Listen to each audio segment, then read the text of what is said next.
بسم اللہ الرحمن الرحیم۔ ناظرین، بہت ہی پیارا اور دلچسپ واقعہ ہے۔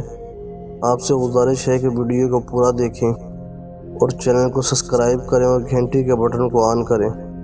سیدنا عثمان رضی اللہ تعالیٰ عنہ کا زمانہ خلافت تھا۔ عبداللہ بن ابی سرح مصر کے گورنر تھے۔ شمالی افریقہ پر ایک رومی گریوری کی حکومت تھی، جس کی بیٹی فلپانہ بڑی دلیر تھی اور جنگ میں مردوں کے دوش بدوش اور داد شجاعت دیا کرتی تھی۔ مسلمانوں اور عیسائیوں میں زبردست جنگ ہو رہی تھی۔ اگرچہ عیسائیوں کی فوج مسلمانوں کے مقابلے میں 4 گنا زیادہ تھی، لیکن پھر بھی مسلمان بہادری اور دلیری اور جنواں مردی کے ساتھ عیسائیوں کے حملوں کو روک رہے تھے، جس کے باعث لڑائی طول پکڑ رہی تھی۔ جب مدت تک لڑائی کا کوئی فیصلہ نہ ہوا تو گریوری نے اعلان کیا کہ جو رومن سپاہی مسلمانوں کے سپہ سالار ابن ابی سرح کا سر کاٹ کر لائے گا، مقررہ انعام و اکرام کے علاوہ وہ اپنی بیٹی فلپانہ بھی اس کے نکاح میں دے گا۔ دوسری طرف ابن ابی سرح نے دربار خلافت سے امداد طلب کی اور سیدنا عثمان رضی اللہ تعالیٰ نے عبداللہ بن زبیر رضی اللہ تعالیٰ عنہ کو ایک فوج دے کر مسلمانوں کی امداد کے لیے روانہ کیا۔ فلپانہ جیسی حسین، خوبصورت اور بہادر لڑکی کو حاصل کرنے کے لیے کون خواہش مند نہ تھا۔ عیسائی جوانوں میں اس خوشخبری سے ایک نیا جذبہ پیدا ہو گیا اور ان کی ہر ممکن کوشش تھی کہ جس طرح بھی بن پڑے ابن ابی سرح تک پہنچ جائے۔ اس کوشش میں کتنے ہی عیسائی نوجوان خاک و خون میں تڑپ کر رہ گئے، لیکن ان کے باوجود ان کی کوشش میں کمی نہ آئی۔ یہ حالت دیکھ کر مسلمانوں میں قدرے گھبراہٹ پیدا ہوئی۔ آخر فوج کے چیدہ افسروں نے بیٹھ کر یہی فیصلہ کیا کہ ابن ابی سرح میدان جنگ میں نہ جائیں، تاکہ کہیں ایسا نہ ہو کہ ان کو کوئی تکلیف پہنچے۔ ابن ابی سرح اگرچہ اسے پسند نہ کرتے تھے، مگر سب کے مشورے کو قبول کرنا پڑا۔ اب میدان جنگ میں جانے کے بجائے اپنے خیمے میں ہی رہنے لگے۔ اسی دوران عبداللہ بن زبیر بھی کمک لے کر پہنچ گئے، مگر انہیں یہ دیکھ کر بہت تعجب ہوا کہ مسلمان تو لڑ رہے ہیں، مگر سردار خیمے میں آرام کر رہا ہے۔ سید عبداللہ بن زبیر سیدھے ابن ابی سرح کے خیمے میں گئے اور کہا کہ ایک بہادر سپہ سالار کے شایان شان نہیں کہ وہ خود تو آرام سے بیٹھا رہے اور دوسرے مسلمان جنگ میں لڑیں۔ آپ نے ان سے پوچھا کہ کیا آپ کو شہادت کی موت پسند نہیں؟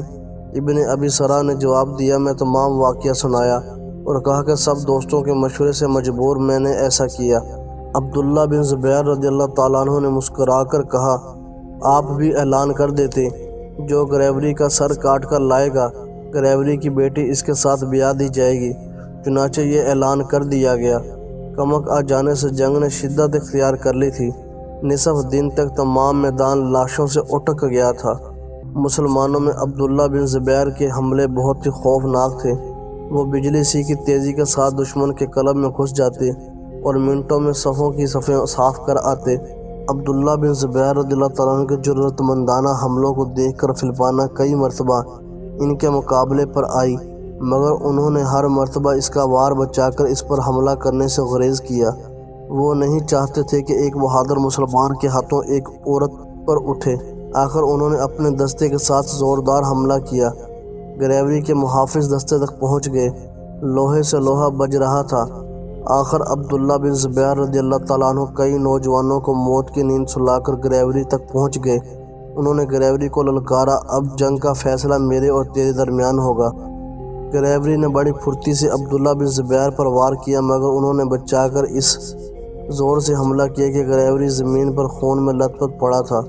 انہوں نے فوراً اس کا سر کاٹ کر نیزے پر آویزاں کر دیا۔ اپنے بادشاہ کے سر کو نیزے پر لٹکتا دیکھ کر عیسائیوں کے حوصلے پست ہو گئے اور میدان چھوڑ کر بھاگ نکلے۔ مسلمانوں نے دور تک ان کا تعاقب کیا اور بہت سے عیسائیوں کو پکڑ لیا۔ ان گرفتار شدگان میں گریوری کی بیٹی فلپانہ بھی تھی۔ اسلامی فوج میں اس کامیابی پر خوشیاں منائی جا رہی تھی اور شکرانے کے طور پر ان کے سر اللہ کے حضور جھکے جا رہے تھے۔ جب مال و غنیمت کی تقسیم ہونے لگی تو عبداللہ بن زبیر رضی اللہ تعالیٰ عنہ وہاں موجود نہ تھے۔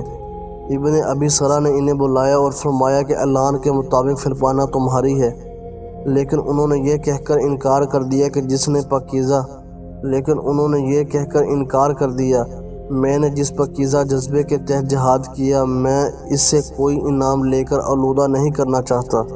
امیر کو حق ہے کہ پھرپانا جس کو چاہے دے دے، میں اس حق سے دستبردار ہوتا ہوں۔ میدان جنگ میں پھرپانا بھی عبداللہ بن زبیر کی جرأت و بہادری کو دیکھ چکی تھی۔